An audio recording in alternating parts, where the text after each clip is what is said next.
দর্শক, এই মুহূর্তে রাজধানীর মেরুলবাড্ডা এলাকায় আছেন সহকর্মী আনোয়ার হোসেন। সেখানকার পরিস্থিতি জানাতে টেলিফোনে যুক্ত হচ্ছেন তিনি।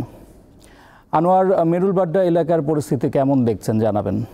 ইফতেখার, পরিস্থিতি যদি বলি তাহলে বলতে হবে যে পরিস্থিতি খুব বেশি স্বাভাবিক না, একটু অস্বাভাবিক পরিস্থিতি।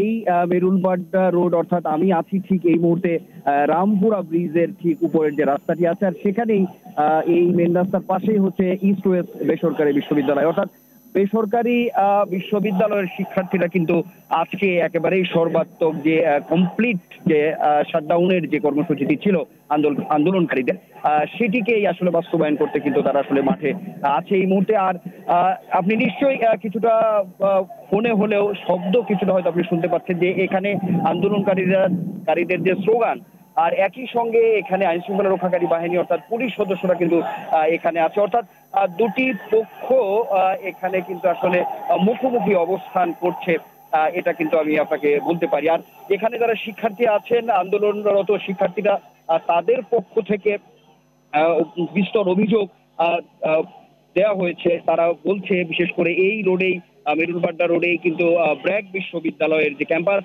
সেখান থেকেই মূলত শুরু হয় এই আন্দোলনরত শিক্ষার্থীদের যে এই বিক্ষোভ। তো সেই বিক্ষোভে পুলিশের যে অতর্কিতে এক ধরনের হামলা, এমনটাই কিন্তু শিক্ষার্থীরা বলছেন।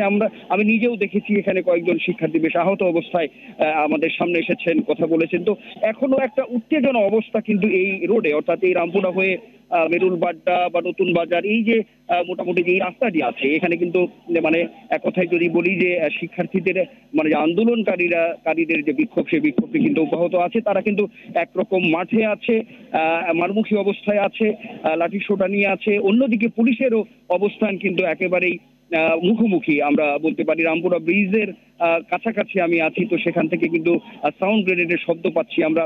সেখানে শিক্ষার্থীরা কিন্তু ইট পাটকেল ছুটছেন। অপর দিক থেকে পুলিশের সদস্যরা আছে। তো এখানে কিছু শিক্ষার্থী আমাদেরকে বলেছেন যে পুলিশ যেমন আছে ঠিক তেমনি ভাবে ছাত্রলীগ এবং যে যুবলীগের কর্মীরাও কিন্তু এখানে আছেন, এমনটাও কিন্তু তারা আসলে বলার চেষ্টা করছেন। তারা বলছেন যে তাদের যে এই যে ন্যায্য দাবি শান্তিপূর্ণ যে তারা করতে আন্দোলনরত অবস্থায় আছে, তো সেই জায়গা থেকে তাদেরকে একরকম মানে পিছু হটানোর জন্য হামলা করা হচ্ছে আইন শৃঙ্খলা রক্ষাকারী বাহিনী, এমনটাও কিন্তু এখান থেকে বলা হচ্ছে। আর একই সঙ্গে যদি বলি তাহলে বলতে হবে যে তাদের কিন্তু দৃঢ় অবস্থান। তারা বলছেন বিশেষ করে বিগত কয়েকদিনে রংপুরের রোকেয়া বিশ্ববিদ্যালয়ের যে আবু সাঈদ হত্যা থেকে শুরু করে আরো যে 5-6 জন যে নিহতের ঘটনা ঘটেছে এই কোটা আন্দোলনকে কেন্দ্র করে, তারও আসলে তীব্র নিন্দা কিন্তু তারা জানাচ্ছেন।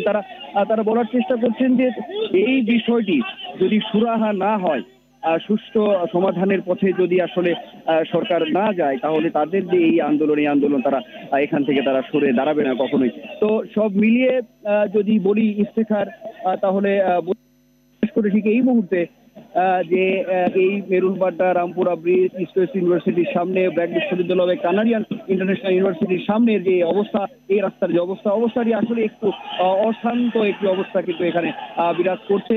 অর্থাৎ ইট পাটকেল, টিয়ার গ্যাস, সেই সঙ্গে সাউন্ড গ্রেনেডের যে একটি অবস্থা, দুই পক্ষ বিশেষ করে পুলিশ এবং আন্দোলনকারীদের মধ্যে মুখোমুখি একটি অবস্থান, সেটি কিন্তু এখানে এখন পর্যন্ত বিরাজমান।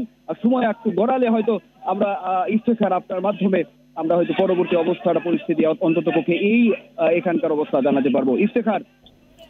দর্শক, রাজধানীর মেরুলবাড্ডা থেকে সেখানকার পরিস্থিতি সম্পর্কে টেলিফোনে জানাচ্ছিলেন সহকর্মী আনোয়ার হোসেন।